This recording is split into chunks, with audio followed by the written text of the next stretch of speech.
So now we're going to talk about nothing, because, well, sometimes nothing can be a real cool hand.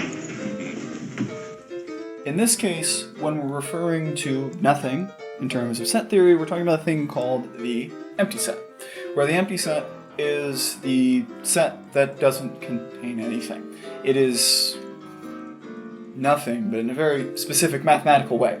We notate this either with two curly braces that have nothing between them, or this special character here of an O with a line through it. I think that's a letter in some of the Scandinavian alphabets. It sounds a bit like an O, but it's an English alphabet, so we get to steal it. Anyway, that's our reference to an or the empty set, where there are a lot of different ways you can actually describe nothing in this sense. I'll get to one example in a second, but I do want to make one very important distinction, that when we're talking about this right here, the set containing the empty set, that's not actually empty. It is a set of sets. It's a set of one set, it's a set of one very particularly light set, but it is a set, so it is an element.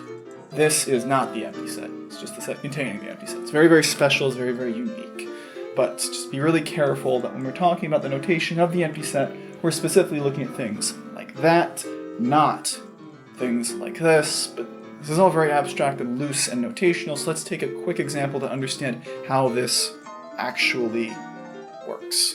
So we want to determine whether the set of things D, such that D is a triangle with 5 sides, is empty. And usually the easiest way to describe an empty set, the easiest way to look for a description of the empty set, is to talk about collections of things where they have two properties that can't possibly coexist.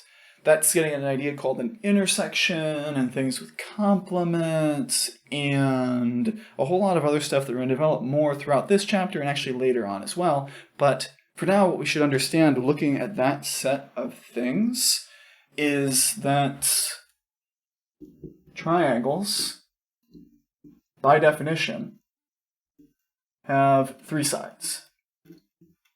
So you can't have a triangle with 5 sides. So our answer here to is the set of triangles with 5 sides empty would be yes. Because again, how we want to look for the empty set, at least in the easiest way, is by describing multiple things that cannot happen at the same time. Talking about disjoint events to hint at some other notation that you might be familiar with from statistics. If you've taken that already, if you haven't, don't worry. We'll get to that later. We're not quite there yet.